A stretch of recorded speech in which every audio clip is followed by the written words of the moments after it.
Hello guys, welcome to my channel.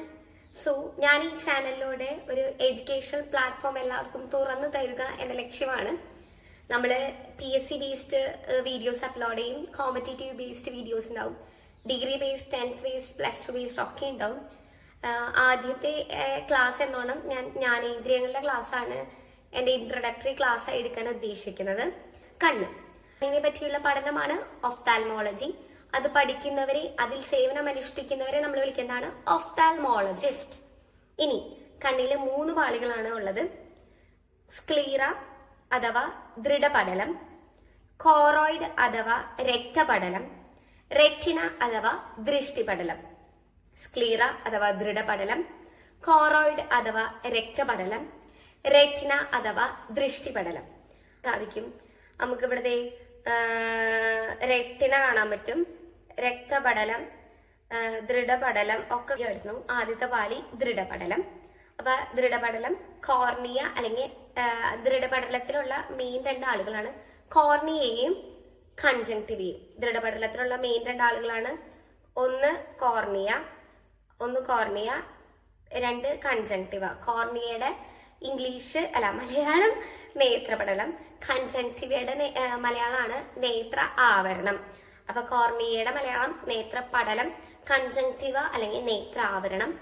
ഏറ്റവും പുറമെയുള്ള ആവരണമാണ്, കണ്ണിന്റെ ഏറ്റവും പുറമെയുള്ള ആവരണമാണ് ഈ സ്ക്ലീറ എന്ന് പറയുന്നത്. സ്ക്ലീറയുടെ ഉദ്ദേശം എന്തായിരിക്കും? ആകൃതിയും ദൃഢതയും ഒക്കെ നൽകുക എന്നതാണ് സ്ക്ലീറയുടെ ഉദ്ദേശം വരുന്നത്. ഇനി ഇവിടെ ഒരു കീ പോയിന്റ് പോലെ എഴുതി വെച്ചിട്ടുണ്ട്. ഈ മനുഷ്യനേത്രത്തിലെ കോർണിയയിൽ പുതിയതായിട്ട് ഒരു പാളി തിരിച്ചറിഞ്ഞിട്ടുണ്ട്. അതിന്റെ പാളിയുടെ പേരാണ് ദുവാപാളി. എന്താണ് പാളിയുടെ പേര്? ദുവാപാളി. അത് കണ്ടുപിടിച്ചത് ഹർമിന്ദർ സിംഗ് ദുവ എന്ന വ്യക്തിയാണ്.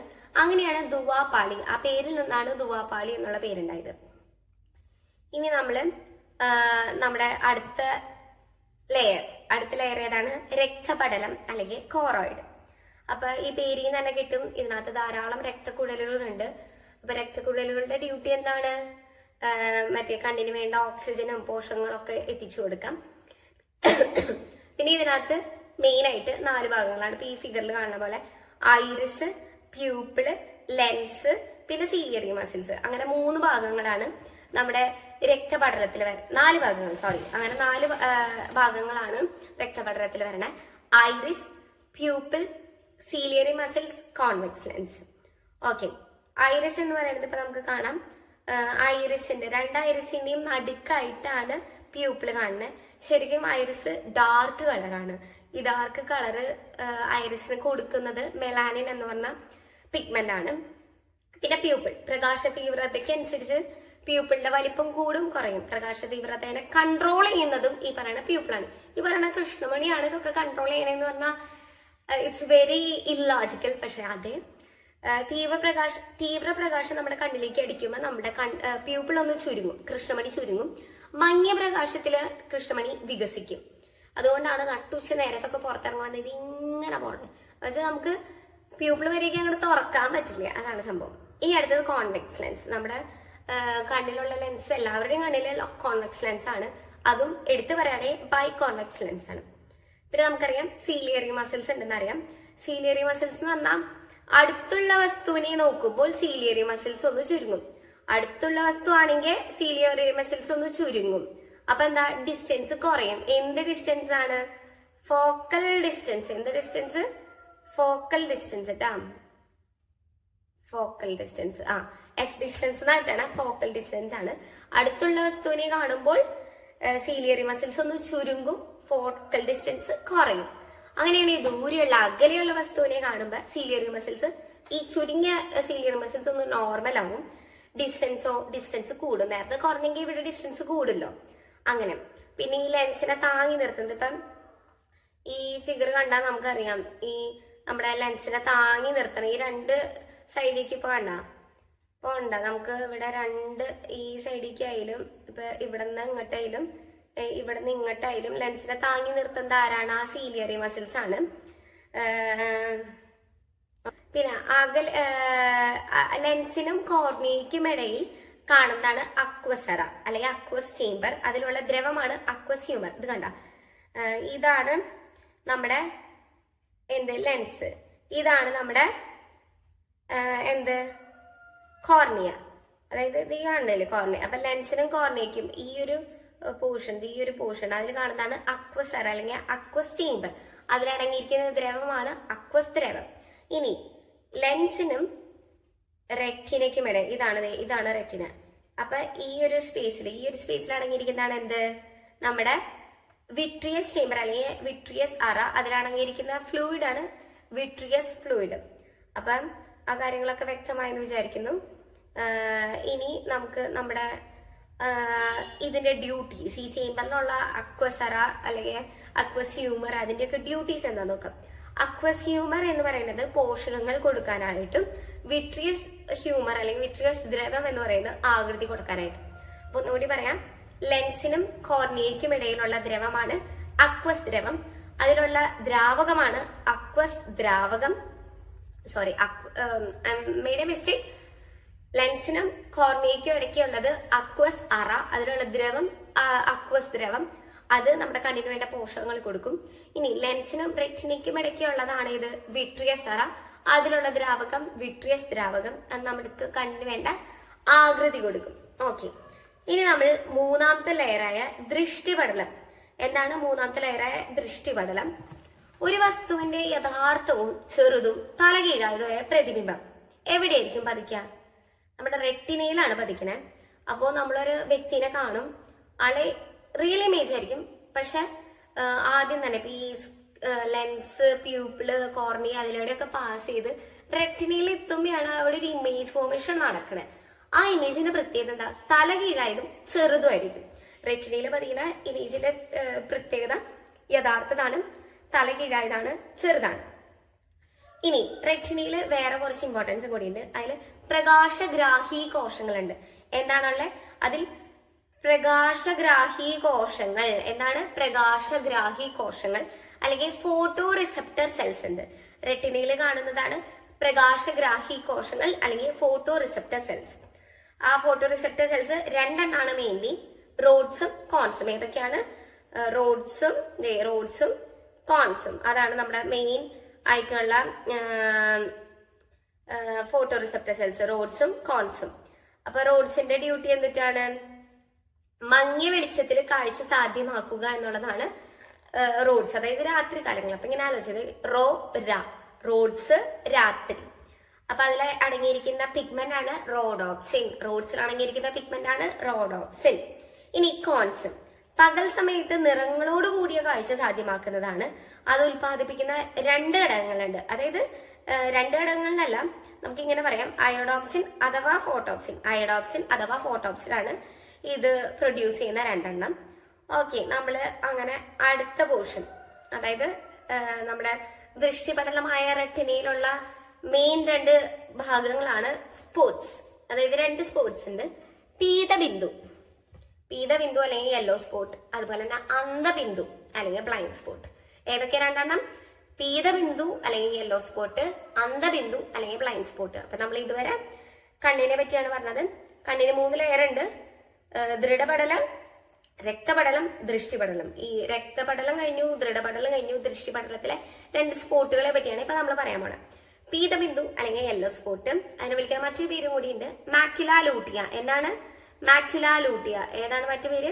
Macula lutea. അതാണ് വേറെ വിളിക്കുന്ന പേര്. പിന്നെ റെറ്റിനയില് ഈ യെല്ലോ സ്പോട്ടിന്റെ ഒക്കെ പ്രത്യേകത എന്താന്ന് വെച്ചാൽ, റെറ്റിനയില് ഏറ്റവും കൂടുതൽ ഫോട്ടോ റിസപ്റ്റർ സെൽസ് ഉള്ളത് ഈ യെല്ലോ സ്പോട്ടിലാണ്. റെറ്റിനയിൽ ഏറ്റവും കൂടുതൽ ഫോട്ടോ റിസപ്റ്റർ സെൽസ്, നമ്മൾ പറഞ്ഞില്ലേ പ്രകാശഗ്രാഹി കോശങ്ങൾ, അത് ഏറ്റവും കൂടുതലുള്ളത് ഈ യെല്ലോ സ്പോട്ടിലാണ്. അതുകൊണ്ട് തന്നെ കാഴ്ചയുടെ ശക്തി കൂടുതലായിരിക്കും. ഇപ്പൊ നമ്മള് ഇവിടെ ഈ ഡയഗ്രാം എടുത്ത് നോക്കി കഴിഞ്ഞാൽ കാണാം, ഈ ഒരു പോർഷൻ കണ്ട, അതാണ് ഈ പറയുന്ന യെല്ലോ സ്പോട്ട്. ഉണ്ടോ? ഒത്തിരി പ്രകാശഗ്രാഹി കോശങ്ങളുണ്ട്. അതുകൊണ്ട് തന്നെ അവിടെ കാഴ്ച കൂടുതലായിരിക്കും. ഇനി ഇതിന് നേരെ തിരിച്ചാണ് ഈ പറയുന്ന അന്ധബിന്ദു. പ്രകാശഗ്രാഹി കോശങ്ങൾ ഇല്ലാത്ത റെറ്റിനയിലെ ഭാഗമാണ് അന്ധബിന്ദു. അതുകൊണ്ട് തന്നെ നമുക്ക് കാഴ്ച അവിടെ എത്തുമ്പോ ബ്ലൈൻഡ് ആയി പോകും എന്ന് പറയില്ലേ, അതാണ് സംഭവം. ഇനി നമ്മുടെ നേത്രനാടി. ഈ സിഗ്നൽസ് ഒക്കെ ഉണ്ടായി നമ്മുടെ ബ്രെയിനിൽ എത്തിക്കണമെങ്കിൽ ഒരു നെർവ് വഴിയല്ലോ എത്തിക്കുക. അപ്പൊ ആ നെർവിനെ വിളിക്കുന്ന പേരാണ് നേത്രനാടി അല്ലെങ്കിൽ ഓപ്റ്റിക് നെർവ്. എന്താണ് നേത്രനാടി അല്ലെങ്കിൽ ഓപ്റ്റിക് നെർവ്? പ്രകാശഗ്രാഹി കോശങ്ങളിൽ നിന്നുള്ള ആവേഗങ്ങളെ ബ്രെയിനിലെ കാഴ്ചയുടെ സെന്ററിലേക്ക് കൊണ്ടുപോകുന്ന ഈ ഒപ്റ്റിക് നെർവാണ് നേത്രനാടി. അപ്പൊ ഞാനിവിടെ ഒരു പാത്ത് പറഞ്ഞിട്ടുണ്ട്. ആദ്യം ലൈറ്റിൽ നിന്ന് ലൈറ്റ് കോർണിയയിൽ അടിക്കുന്നു. കോർണിയയിൽ നിന്ന് അത് അക്വസ് ഹ്യൂമറിലേക്ക് കടക്കുന്നു. അവിടെ നിന്ന് പ്യൂപ്പിളിൽ നിന്ന് ലെൻസിൽ നിന്ന് വീണ്ടും വിട്രിയസ് ഹ്യൂമറിലേക്ക് എത്തുന്നു. അവിടെ നിന്ന് റെറ്റിനയിൽ എത്തുമ്പോൾ സിഗ്നൽസ് പ്രൊഡ്യൂസ് ചെയ്യുന്നു. ആ സിഗ്നൽസിന് ഒപ്റ്റിക് നെർവ് നമ്മുടെ ബ്രെയിനിലെ സെറിബ്രത്തിൽ എത്തിക്കണം. അങ്ങനെ കാഴ്ച എന്ന അനുഭവം സാധ്യമാക്കുന്നു. എങ്ങനെയാണ്? ലൈറ്റ് നമ്മുടെ കോർണിയയിൽ തട്ടുന്നു. കോർണിയയിൽ നിന്ന് അക്വസ് ഹ്യൂമറിലേക്ക് എത്തുന്നു. അക്വസ് ഹ്യൂമറിൽ നിന്ന് പ്യൂപ്പിളിൽ എത്തുന്നു. പ്യൂപ്പിളിൽ നിന്ന് ലെൻസിലേക്ക് എത്തുന്നു. ലെൻസിൽ നിന്ന് വിട്രിയസ് ഹ്യൂമറിലേക്ക് എത്തുന്നു. വിട്രിയസ് ഹ്യൂമറിൽ നിന്ന് നമ്മുടെ റെറ്റിനയിൽ എത്തുന്നു. റെറ്റിനയിൽ എത്തിക്കഴിഞ്ഞാൽ സിഗ്നൽസ് ഫോം ചെയ്ത് കഴിയും. ആ സിഗ്നൽസിന് ഒപ്റ്റിക് നെർവ് നമ്മുടെ സെറിബ്രത്തിൽ കൊണ്ടുപോകും. കാഴ്ച സത്യമാകുന്നു. വളരെ സിമ്പിൾ പ്രോസസ് ആണ് നടക്കുന്നത്. ഓക്കെ, ഇനി നമുക്ക് കുറച്ച് എക്സ്ട്രാ പോയിന്റ്സ്, അതായത് ഇതുമായിട്ട് നമ്മൾ മെയിൻ ആയിട്ട് പഠിക്കുന്ന പോയിന്റ്സ് അല്ല, എന്നാലും എക്സ്ട്രാ പോയിന്റ്സ് ആയിട്ട് പഠിക്കുന്നതാണ്. വീക്ഷണ സ്ഥിരത, അല്ലെങ്കിൽ നമ്മൾ കേൾക്കുന്ന ഒരു പേരാണ് വീക്ഷണ സ്ഥിരത അല്ലെങ്കിൽ പെർസിസ്റ്റൻസ് ഓഫ് വിഷൻ. എന്താണ് വീക്ഷണ സ്ഥിരത അല്ലെങ്കിൽ പെർസിസ്റ്റൻസ് ഓഫ് വിഷൻ? അതായത് നമ്മളൊരു വസ്തു കണ്ടു കഴിഞ്ഞാൽ അത് 1/16 സെക്കൻഡ് നമ്മുടെ കണ്ണിൽ തന്നെ നിലനിൽക്കാനുള്ള ഒരു അങ്ങനെ ഒരു ടെൻഡൻസി ഉണ്ടാവും. ഒരു വസ്തുവിന്റെ പ്രതിബിംബം 1/16 സെക്കൻഡ് കണ്ണിൽ തന്നെ തങ്ങി നിൽക്കുന്നു. അതാണ് പെർസിസ്റ്റൻസ് ഓഫ് വിഷൻ അല്ലെങ്കിൽ വീക്ഷണ സ്ഥിരത എന്ന് പറയുന്നത്. ഇനി അടുത്തതാണ് സമഞ്ജനക്ഷമത അല്ലെങ്കിൽ പവർ ഓഫ് അക്കോമഡേഷൻ. എന്താണ് സമഞ്ജനക്ഷമത അല്ലെങ്കിൽ പവർ ഓഫ് അക്കോമഡേഷൻ? അത് പറയണം വസ്തുവിന്റെ സ്ഥാനത്തിനനുസരിച്ച് പ്രതിബിംബം ലെൻസിൽ തന്നെ പതിപ്പിക്കാനുള്ള കഴിവ്. ഇപ്പൊ ഒരു വസ്തു നമ്മൾ ഇവിടെ കണ്ടു, അതിന്റെ ഇങ്ങോട്ട് നീങ്ങുമ്പോ ആ വസ്തുവിന്റെ സ്ഥാനം അനുസരിച്ച് അതിന്റെ പ്രതിബിംബം നമ്മുടെ ലെൻസിൽ തന്നെ വീണം. നമ്മൾ മൂവ് ചെയ്യണില്ല, നമ്മുടെ ലെൻസും കണ്ണൊക്കെയാണ് മൂവ് ചെയ്യണത്. അപ്പൊ ആ പ്രതിബിംബം മൂവ് ചെയ്യണമെങ്കിൽ എന്താ ഇവിടെ അഡ്ജസ്റ്റ് ചെയ്യണേ? ഫോക്കൽ ഡിസ്റ്റൻസ് ആണ് അഡ്ജസ്റ്റ് ചെയ്യുന്നത്. എന്താണ് ഇവിടെ അഡ്ജസ്റ്റ് ചെയ്യണേ? Focal distance. അപ്പൊ ഫോക്കൽ ഡിസ്റ്റൻസ് അഡ്ജസ്റ്റ് ചെയ്തുകൊണ്ട് ഒരു വസ്തുവിന്റെ പ്രതിബിംബം ആ വസ്തുവിന്റെ പൊസിഷൻ അനുസരിച്ച് മാറുന്നതിനെയാണ് നമ്മുടെ ലെൻസിൽ തന്നെ നിലനിർത്തുന്നതിനെയാണ് പവർ ഓഫ് അക്കോമഡേഷൻ. അവിടെ തന്നെ അങ്ങോട്ട് അക്കോമഡേറ്റ് ചെയ്യുക, അതാണ് സംഭവം. ആണ് ഈ പറയുന്ന പവർ ഓഫ് അക്കോമഡേഷൻ. ഇനി നമുക്കറിയുന്ന വേറെ ചില കാര്യങ്ങളാണ് കണ്ണിൽ അടങ്ങിയിരിക്കുന്ന രാസാഗ്നി. വർഷങ്ങളായി PSC ചോദിക്കുന്ന ചോദ്യമാണ്. കണ്ണിൽ അടങ്ങിയിരിക്കുന്ന രാസാഗ്നിയാണ് ലൈസോസൈം. തെറ്റരുത്, ലൈസോസൈം. ലൈസോസോം ഉണ്ടാവും, അത് നിങ്ങളെ തെറ്റിക്കാൻ വേണ്ടി മാത്രം തരുന്നതാണ്. ലൈസോസോം എന്ന് പറയുന്നത് ഒരു കോശാംഗമാണ്. എന്നാൽ ലൈസോസൈം എന്ന് പറയുന്നത് ഒരു എൻസൈം ആണ്. നമുക്ക് കണ്ണിലെ അണുബാധയൊക്കെ എടുത്ത് കളയാൻ, അണുബാധ വരാണ്ട് നമ്മളെ പ്രൊട്ടക്ട് ചെയ്യാൻ ഇത് നമ്മളെ ഹെൽപ്പ് ചെയ്യുന്നുണ്ട്. പിന്നെ കണ്ണീരിൽ അടങ്ങിയിരിക്കുന്ന ലോഹം ഏതാ? നമ്മുടെ സിങ്കാണ്. പിന്നെ നമ്മുടെ വ്യക്തമായ കാഴ്ചപരിധി, ഇപ്പൊ പറയും ബുക്കൊക്കെ വായിക്കുമ്പോൾ ഒരു 25 സെന്റിമീറ്റർ ഡിസ്റ്റൻസിൽ ഫോൺ നോക്കുക എന്നൊക്കെ പറയും. അപ്പൊ വ്യക്തമായ കാഴ്ചപരിധി 25 സെന്റിമീറ്റർ ആണ്. പിന്നെ കാഴ്ച പരിമിതർക്ക് നമ്മള് കുറച്ച് സഹായങ്ങളൊക്കെ ചെയ്തു കൊടുക്കും. നമ്മള് സഹായങ്ങൾ എന്നല്ല, അവർക്ക് വേണ്ടി കുറച്ചധികം എക്യുപ്മെന്റ്സ് കണ്ടുപിടിച്ചിട്ടുണ്ട്. ഒന്നാണ് നമ്മുടെ ബ്രെയിലി സ്ക്രിപ്റ്റ്. അതാരാ? ലൂയിസ് ബ്രെയിലി കണ്ടുപിടിച്ചതാണ്. പിന്നെ നമുക്ക് വൈക്കെയിൻ മറ്റേ സ്റ്റിക്ക് ഉണ്ട്, അലുമിനിയം തണ്ട് വെച്ചിരിക്കുന്ന നമ്മുടെ SCERT-യിൽ വിശദമായി കൊടുത്തിട്ടുണ്ട് വൈക്കെയിൻ സ്റ്റിക്കിനെ പറ്റി. പിന്നെ നമുക്ക് ടാക്ടൈൽ വാച്ച് ഉണ്ട്, ടോക്കിംഗ് വാച്ച് ഉണ്ട്, ലുക്ക് ഔട്ട് ആപ്പുകളുണ്ട്. അങ്ങനെ ഒത്തിരി കാഴ്ച പരിമിതർക്ക് വേണ്ടി ഒത്തിരി കണ്ടുപിടുത്തങ്ങൾ ഇപ്പൊ നടക്കുന്നുണ്ട്. ഇനി കാഴ്ച പരിമിതി വരണമെങ്കിൽ അതിൽ കുറേ രോഗങ്ങൾ കാരണമല്ലോ കാഴ്ച പരിമിതി ഉണ്ടാവണേ. അപ്പൊ ആ രോഗങ്ങളെ നമുക്ക് ഡിസ്കസ് ചെയ്യും. അപ്പൊ നമ്മുടെ ഇനി അടുത്ത ടോപ്പിക്കാണ് രോഗങ്ങൾ, കണ്ണുമായി ബന്ധപ്പെട്ട രോഗങ്ങൾ. ആദ്യത്തെയാണ് ഹ്രസ്വദൃഷ്ടി. എന്താണ് ഇതിൽ എഴുതിയതിൽ ഒരു ചെറിയ മിസ്റ്റേക്ക് ഉണ്ട്. ഹ്രസ്വ എന്നാണത്. എന്താണത്? ഹ്രസ്വ എന്നാണ്. ഓക്കെ, ഇതാണ്ട ഇവിടെ ഇങ്ങനെ ഒരു ഇതും കൂടി ഉണ്ട്, ഹ്രസ്വദൃഷ്ടി. അതായത് ഷോർട്ട് സൈറ്റഡ്നെസ്, മയോപ്പിയ. എന്തൊക്കെയാണ് പേരുകൾ? ഹ്രസ്വദൃഷ്ടി, ഷോർട്ട് സൈറ്റഡ്നെസ്, മയോപ്പിയ. അകലെയുള്ള വസ്തുക്കളെ വ്യക്തമായി കാണാൻ സാധിക്കാത്ത അവസ്ഥ. എങ്ങനെ ആലോചിച്ചാൽ മതി? കുഞ്ഞു പിള്ളേർക്കാണ് പൊതുവെ ഇത് വരാം. ബ്ലാക്ക് ബോർഡ് കാണാൻ ബുദ്ധിമുട്ട്. ബ്ലാക്ക് ബോർഡ് അകലെയുള്ള വസ്തുവല്ലോ, അകലെയുള്ള വസ്തുക്കളെ കാണാൻ ബുദ്ധിമുട്ടുള്ള ഒരവസ്ഥ. കുഞ്ഞു പിള്ളേർ എന്ന് പറഞ്ഞാൽ ഒരു 10-30 വയസ്സ് വരെയൊക്കെ ഈ ഷോർട്ട് സൈറ്റഡ്നെസ് ആയിരിക്കും. നേത്രഗോളത്തിന്റെ നീളം കൂടുന്നു, പ്രതിബിംബം റെറ്റിനയ്ക്ക് മുന്നിൽ പതിക്കുന്നു. ഇതാണ് ഇവിടുത്തെ കീ പോയിന്റ്. എന്താണ്? പ്രതിബിംബം റെറ്റിനയ്ക്ക് മുന്നിലാണ് പതിക്കുന്നത്. നേത്രഗോളത്തിന്റെ നീളം കൂടാണ്, പ്രതിബിംബം ആണെങ്കിൽ റെറ്റിനയ്ക്ക് മുന്നിൽ പതിക്കുന്നു. ഇത് കറക്റ്റ് ചെയ്യാൻ വേണ്ടി നമ്മൾ യൂസ് ചെയ്യുന്നതാണ് കോൺകേവ് ലെൻസ്. എന്താണ് കോൺകേവ് ലെൻസ്? അപ്പൊ നേത്രഗോളത്തിന്റെ നീളം കൂടുന്നു, പ്രതിബിംബം റെറ്റിനയ്ക്ക് മുന്നിൽ പതിക്കുന്നു. അപ്പൊ നമ്മൾ യൂസ് ചെയ്യുന്നതാണ് കോൺകേവ് ലെൻസ്. ഇപ്പൊ നമുക്ക് ഈ ഫിഗർ കണ്ടാ അറിയാം. എവിടെയായിരുന്നു നമ്മുടെ ഫിഗർ? യെസ്, ഇവിടെ ഇതാണ് നമ്മുടെ റെറ്റിന. നമ്മുടെ റെറ്റിന ഈ ഒരു പോർഷനാണ്. ആ റെറ്റിനയുടെ ആ ഒരു പോർഷനിൽ തന്നെ പതിക്കണം. അതിന് മുന്നിൽ പതിച്ചാലും അതിന് പിന്നിൽ പതിച്ചാലും നമുക്ക് വ്യക്തമായ കാഴ്ച സാധ്യമല്ല. ഇനിയിപ്പൊ പതിച്ചില്ലെങ്കിലോ കാഴ്ച ഒട്ടും കിട്ടില്ല, അതായത് നമുക്ക് കാണാൻ പറ്റില്ല. അപ്പൊ അങ്ങനെ ഇതുണ്ട്. അപ്പം കാഴ്ച റെറ്റിനയ്ക്ക് മുന്നിൽ പതിക്കുന്ന രോഗമാണ് ഹ്രസ്വദൃഷ്ടി അല്ലെങ്കിൽ മയോപ്പിയ. ഇത് കറക്റ്റ് ചെയ്യാൻ നമ്മൾ യൂസ് ചെയ്യുന്ന ലെൻസാണ് കോൺകേവ് ലെൻസ്. ഇനി അടുത്തത് ദീർഘദൃഷ്ടി അല്ലെങ്കിൽ ഹൈപ്പർമെട്രോപ്പിയ, ലോങ് സൈറ്റഡ്നെസ്, അതായത് അടുത്തുള്ള വസ്തുക്കളെ വ്യക്തമായി കാണാൻ സാധിക്കാത്ത അവസ്ഥ. ബൈബിളൊക്കെ വായിക്കുമ്പോൾ അമ്മച്ചിമാരൊക്കെ ഇങ്ങനെ അടുത്ത് വെച്ച് വയ്ക്കില്ല, അതാണ് അടുത്തുള്ള വസ്തുക്കളെ വ്യക്തമായി കാണാൻ സാധിക്കാത്ത അവസ്ഥ. ഇവിടെയാണെങ്കിൽ ലെൻസിന്റെ നീളം കുറയാണ്, അതുപോലെ തന്നെ പ്രതിബിംബം ഉണ്ടാവുന്നത് റെറ്റിനയ്ക്ക് പുറകിലാണ്. മറ്റേ ലെൻസിന്റെ നീളം കുറയുന്നു, പ്രതിബിംബം ഉണ്ടാവുന്നത് റെറ്റിനയ്ക്ക് പിന്നിലാണ്. ലെൻസിന്റെ നീളം കുറയുന്നു, പ്രതിബിംബം റെറ്റിനയ്ക്ക് പിന്നിലുണ്ടാകുന്നു. ഇത് കറക്റ്റ് ചെയ്യാനായിട്ട് നമ്മൾ യൂസ് ചെയ്യുന്നതാണ് കോൺവെക്സ് ലെൻസ്. നമ്മൾ നേരത്തെ കോൺകേവ് ലെൻസ് ആണ് പറഞ്ഞിട്ടുണ്ടെങ്കിൽ ഇവിടെ നമ്മൾ പറയുന്നത് കോൺവെക്സ് ലെൻസ് ആണ്. ഇനി അടുത്തതാണ് വിഷമദൃഷ്ടി അല്ലെങ്കിൽ അസ്റ്റിഗ്മാറ്റിസം. വിഷമദൃഷ്ടി അല്ലെങ്കിൽ അസ്റ്റിഗ്മാറ്റിസം എന്നുവെച്ചാൽ ലെൻസ് അഥവാ കോർണിയ എന്നിവയുടെ വക്രതയിലെ വ്യത്യാസം മൂലം പ്രതിബിംബം ഉണ്ടാകാത്ത അവസ്ഥ. ഇതാണ് ഞാൻ നേരത്തെ പറഞ്ഞ പോയിന്റ്. ഇവിടെ ആ വ്യത്യാസം മൂലം പ്രതിബിംബം അങ്ങോട്ട് ഉണ്ടാകണില്ല. അസ്റ്റിഗ്മാറ്റിസം, വിഷമദൃഷ്ടി എന്ന് പറഞ്ഞാൽ വിഷമാണ്, അത് ആ ദൃഷ്ടി പതിയെ കുറച്ച് വിഷമാണ്. ലെൻസ് അല്ലെങ്കിൽ കോർണിയ അതിന്റെ വക്രത എന്ന് പറഞ്ഞാൽ എന്താ? ആ വാവട്ടം, ആ വട്ടത്തിന്റെ അളവിനെയാണ് വക്രത എന്ന് പറയുന്നത്. അപ്പൊ ലെൻസിന്റെ അല്ലെങ്കിൽ കോർണിയയുടെ വക്രതയിലെ വ്യത്യാസം മൂലം പ്രതിബിംബം ഉണ്ടാകാത്ത അവസ്ഥേനെയാണ് വിഷമദൃഷ്ടി അല്ലെങ്കിൽ അസ്റ്റിഗ്മാറ്റിസം എന്ന് പറഞ്ഞാൽ. ഇപ്പൊ ഇവിടെ നിന്ന് കുറഞ്ഞ ദൂരം, കുറച്ച് ദൂരം ഇങ്ങനെ ബുക്ക് വായിക്കുകയാണെന്നുണ്ടെങ്കിൽ, ഇങ്ങനെയാണ് ബുക്ക് വായിക്കണെന്നുണ്ടെങ്കിൽ നമ്മുടെ വക്രത കൂടാണ്.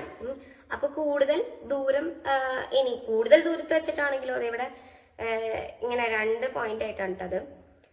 കുറഞ്ഞ ദൂരാണെങ്കിൽ വക്രത കൂടുന്നു, ഇത്രയും ദൂരാണെങ്കിൽ വക്രത ഇങ്ങനെ എക്സ്പാൻഡ് ചെയ്യും. അതായത് ഇങ്ങനെ ഇരിക്കുന്ന ഒരു സർക്കിള് ഇങ്ങനെ എക്സ്പാൻഡ് ചെയ്യും. ഇനി കൂടുതൽ ദൂരാണെങ്കിൽ ഇത് ഇങ്ങനെ എക്സ്പാൻഡ് ചെയ്യുന്നതിന് പകരം ഇങ്ങനെ എക്സ്പാൻഡ് ചെയ്യും. അപ്പൊ വക്രത കുറയും. കുറഞ്ഞ ദൂരമാണെങ്കിൽ വക്രത കൂടുന്നു, കൂടിയ ദൂരമാണെങ്കിൽ വക്രത കുറയുന്നു. ഒന്നുകൂടി, കുറഞ്ഞ ദൂരമാണെങ്കിൽ വക്രത കൂടുന്നു, കൂടിയ ദൂരമാണെങ്കിൽ വക്രത കുറയുന്നു. അപ്പം ലെൻസിലെ അല്ലെങ്കിൽ കോർണിയയിലെ വക്രതാ വ്യത്യാസം മൂലം പ്രതിബിംബം ഉണ്ടാകാത്ത അവസ്ഥയാണ് അസ്റ്റിഗ്മാറ്റിസം. അത് ക്ലിയർ ചെയ്യാൻ നമ്മൾ യൂസ് ചെയ്ത് സിലിണ്ട്രിക്കൽ ലെൻസ്. അപ്പൊ നമ്മളിപ്പോ കോൺകേവ് ലെൻസ് പറഞ്ഞു, കോൺവെക്സ് ലെൻസ് പറഞ്ഞു, സിലിണ്ട്രിക്കൽ ലെൻസ് പറഞ്ഞു. ഇനി നമ്മുടെ അടുത്ത ആൾക്കാരെ നമുക്ക് നോക്കാം. അടുത്ത ആൾ ആരാ? ഗ്ലോക്കോമ. കേട്ടിട്ടുണ്ടോ ഗ്ലോക്കോമ? വീട്ടിലെ അപ്പാപ്പനും അമ്മാമ്മയ്ക്കൊക്കെ ചിലപ്പോ ഉണ്ടായിന്ന് വരും ഗ്ലോക്കോമ. അതെന്നുവെച്ചാൽ കണ്ണിനുള്ള മർദ്ദം കൂടണു, കണ്ണിനുള്ളില് മർദ്ദം, കുറെ പ്രഷർ വരുമ്പോ കണ്ണിനുള്ള ആവേഗം കൊണ്ടുപോകുന്ന നേത്രനാടി, നമ്മൾ നേരത്തെ പറഞ്ഞില്ലേ ഓപ്റ്റിക് നെർവ്, അത് തകരാറിലാകുന്നു. അപ്പൊ കണ്ണിനുള്ള പ്രഷർ കൂടുമ്പോ കണ്ണിന്റെ ഉള്ളിൽ നിന്ന് ആവേഗങ്ങളെ കൊണ്ടുപോകുന്ന നേത്രനാടി തകരാറിലാകുന്നു. ഇത് നമുക്ക് കറക്റ്റ് ചെയ്യാൻ പറ്റും. എങ്ങനെയാണ്? ലേസർ ട്രീറ്റ്മെന്റ് വെച്ച് നമുക്ക് കറക്റ്റ് ചെയ്യും. എല്ലാത്തിനും ഒരു സൊല്യൂഷൻ ഉണ്ടാവില്ലോ. അപ്പം ഇത് നമ്മൾ ക്ലിയർ ചെയ്യുന്നത് ലേസർ ട്രീറ്റ്മെന്റ് വെച്ചിട്ടാണ്. ഓക്കെ, ഇനി അടുത്തതാണ് തിമിരം അല്ലെങ്കിൽ കെറ്റാറാക്ട്. എന്താണ് തിമിരം അല്ലെങ്കിൽ കെറ്റാറാക്ട്? അതായത് പ്രായം കൂടുമ്പോൾ കണ്ണിലെ ലെൻസിന്റെ സുതാര്യത നഷ്ടമാകുന്നു. എന്താണ് ഈ സുതാര്യത? നമ്മൾ കേട്ടിട്ടുണ്ടോ സുതാര്യത? ജനകോടികളുടെ വിശ്വസ്ത സ്ഥാപനം സുതാര്യവും എന്നൊക്കെ പറഞ്ഞിട്ട് കുറെ കേട്ടിട്ടുണ്ടാവും. അപ്പൊ സുതാര്യത എന്ന് പറഞ്ഞു കഴിഞ്ഞാൽ ട്രാൻസ്പാരൻസിയാണ്. എന്താണ് ട്രാൻസ്പാരൻസി?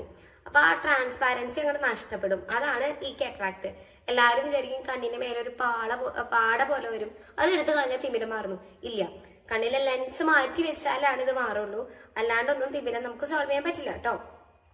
ഇനി അടുത്തത് വെള്ളെഴുത്ത് അല്ലെങ്കിൽ പ്രസ് ബയോപ്പിയ. എന്താണ് വെള്ളെഴുത്ത് അല്ലെങ്കിൽ പ്രസ് ബയോപ്പിയ? പ്രായം കൂടുമ്പോൾ ലെൻസിന്റെ ഇലാസ്തികത കുറയുന്നു. പ്രായം കൂടുന്നതിനനുസരിച്ച് ലെൻസിന്റെ ഇലാസ്തികത കുറയുന്നു. അതാണ് വെള്ളെഴുത്ത് അല്ലെങ്കിൽ പ്രസ് ബയോപ്പിയ.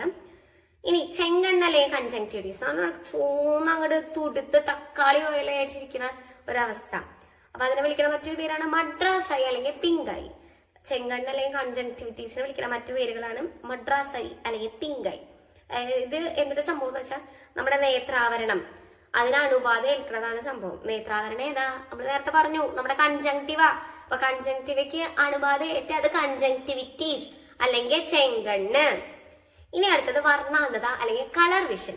കളറുകളെ തിരിച്ചറിയാൻ പറ്റാത്ത, പച്ച മഞ്ഞ ചുവപ്പ് എന്ന് തിരിച്ചറിയാൻ പറ്റാത്ത അവസ്ഥ. വെറുതെ പറഞ്ഞല്ലോ കേട്ടോ. പ്രാഥമിക നിറങ്ങളാണ് പച്ച, റെഡ്, ബ്ലൂ. ഏതൊക്കെയാണ്? RBG, red, blue, green. ഏതൊക്കെയാണ്? RBG. ഇതാണ് പ്രൈമറി കളേഴ്സ്. ഇതിൽ നിന്ന് കോമ്പിനേഷൻസ് വന്നിട്ടാണ് ബാക്കി സെക്കൻഡറി കളേഴ്സും ടെറിഷറി കളേഴ്സും ഒക്കെ ഉണ്ടായത്. അപ്പൊ ഈ പ്രാഥമിക നിറങ്ങളായ പച്ചയും ചുവപ്പും തിരിച്ചറിയാൻ പറ്റാത്ത അവസ്ഥയാണ് ഈ വർണ്ണാന്തത. ആകെ തിരിച്ചറിയുന്നത്, പ്രാഥമിക നിറങ്ങളിൽ ആകെ തിരിച്ചറിയുന്നത് ബ്ലൂ. അപ്പോ ഇത് ഇങ്ങനെ ഒരു അവസ്ഥയുണ്ടോ, നമ്മള് കളർ ബ്ലൈൻഡ് ആണോ എന്നൊക്കെ അറിയാൻ നമ്മൾ എന്താ, ഇഷിഹാര എന്നൊരു ടെസ്റ്റ് ഉണ്ട്. ഇവിടെ ഒരു രായും കൂടി ഉണ്ട്. ഇഷിഹാര എന്നാണ്. ഇഷിഹാര എന്നാണ് ആ ടെസ്റ്റിന്റെ പേര്. ഇഷിഹാര. ആ ഒരു ടെസ്റ്റ് എടുത്താൽ നമ്മൾ കളർ ബ്ലൈൻഡ് ആണോ എന്നറിയാൻ പറ്റും. നമ്മുടെ ഫേസ്ബുക്കിന്റെ സ്ഥാപകനായ മാർക്ക് സക്കർബർഗ്, ആള് ഇങ്ങനെ കളർ ബ്ലൈൻഡ് ആണ്. അതുകൊണ്ടാണ് ഫേസ്ബുക്കിന്റെ ലോഗോ ബ്ലൂ. കാരണം എന്താ, ആൾക്ക് ബ്ലൂ മാത്രമേ തിരിച്ചറിയാൻ പറ്റുള്ളൂ. അതുകൊണ്ടാണ്. ഓക്കെ, ഇനി നമ്മുടെ അടുത്തത് നിശാന്തത അല്ലെങ്കിൽ നൈറ്റ് ബ്ലൈൻഡ്നെസ്. രാത്രി കാലങ്ങളിൽ നമുക്ക് രാത്രിയാവുമ്പോ ലൈറ്റ് ഇല്ലാണ്ടാവുമ്പോൾ കണ്ണ് കാണാൻ കുറച്ച് ബുദ്ധിമുട്ട്. ഇതിന് കാരണം എന്താ? വൈറ്റമിൻ എയുടെ അപര്യാപ്തത കാരണമാണ് നിശാന്തത വരുന്നത്. വൈറ്റമിൻ എനെ നമ്മൾ വേറൊരു പേരും കൂടി പറയലോ, റെറ്റിനോൾ വൈറ്റമിൻ. എന്താണ്? Retinol vitamin. ഓക്കെ, ഇനി അടുത്ത ഡിസീസ് ആണ് സിറോഫ്താൽമിയ. എന്താണ് അടുത്ത ഡിസീസ്? സിറോഫ്താൽമിയ. ഇതും അതെ, വൈറ്റമിൻ എയുടെ അപര്യാപ്തത മൂലം ഉണ്ടായതാണ്.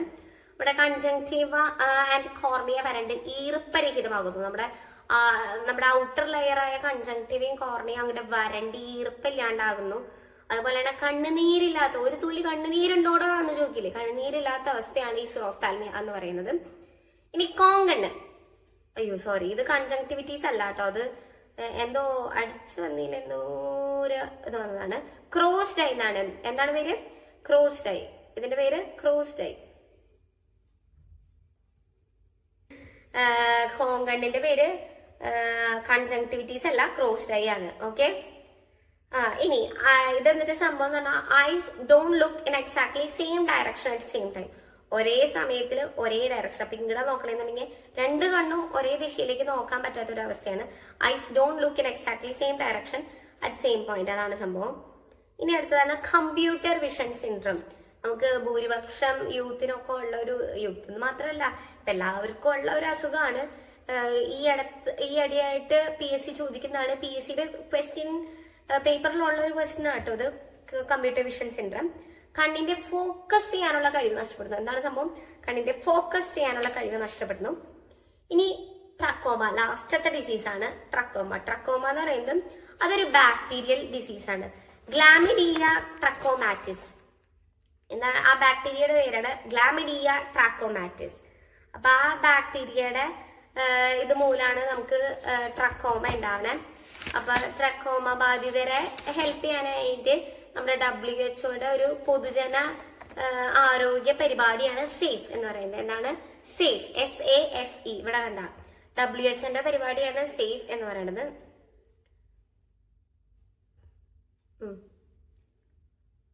നമ്മുടെ WHO പരിപാടി ഏതാണ്? സേഫ്. അപ്പോ അതാണ് നമ്മുടെ ഡിസീസുകളും സാധനങ്ങളും. അപ്പൊ അതോടെ നമ്മുടെ ഐ എന്നുള്ള കണ്ണ് എന്നുള്ള പോർഷൻ കഴിഞ്ഞു. അപ്പോ നമ്മളൊന്നും കൂടി ഒന്ന് റിവൈസ് ചെയ്യാണെന്നുണ്ടെങ്കിൽ കണ്ണിന് 3 പാളികളുണ്ട്. ദൃഢപടലം, രക്തപടലം, ദൃഷ്ടിപടലം. ദൃഢപടലത്തില് പറയുന്നത് മെയിൻലി കോർണിയയും കൺജങ്ക്റ്റീവയും. രക്തപടലത്തില് iris, pupil, convex lens, ciliary muscles. ഇനി ദൃഷ്ടിപടലത്തിൽ പറയുന്നത് റെറ്റിന, അതിലാണ് റോഡ്സ്, കോൺസ്, പിന്നെ നമ്മുടെ 2 സ്പോട്ടുകൾ, യെല്ലോ സ്പോട്ടും ബ്ലൈൻഡ് സ്പോട്ടും, ഓപ്റ്റിക് നെർവ്. പിന്നെ നമ്മൾ ഡിസീസിലേക്ക് കടന്നു. Myopia, hypermetropia, astigmatism, glaucoma, cataract, presbyopia, കൺജങ്ക്ടിവിറ്റീസ്, colour vision, night blindness, സെറോഫ്താൽമിയ, crossed I, computer vision syndrome, trachoma. അങ്ങനെ വളരെ വലിച്ചു വാരിയൊന്നും എടുത്തിട്ടില്ല. പോയിന്റ് ചെയ്ത് സോർട്ട് ചെയ്താണ് എടുത്തിരിക്കുന്നത്. ഇതൊക്കെ ഇമ്പോർട്ടന്റ് ആണ്. അതുകൊണ്ടാണ്. അപ്പൊ നമ്മള് ചെവി, ത്വക്ക്, മൂക്ക്, നാവ് ഇതുമായിട്ട് അടുത്തൊരു വീഡിയോ വരും. അപ്പോൾ ഇങ്ങനത്തെ ഇൻഫോർമേറ്റീവ് വീഡിയോസിനായിട്ട് നമ്മുടെ ചാനൽ സബ്സ്ക്രൈബ് ചെയ്യുക, ലൈക്ക് ചെയ്യുക. ഇങ്ങനത്തെ കണ്ടന്റ്സ് ഒക്കെ ഇഷ്ടപ്പെടുന്നവർക്ക് ഷെയർ ചെയ്യുക. Okay, that's it. Thank you. By.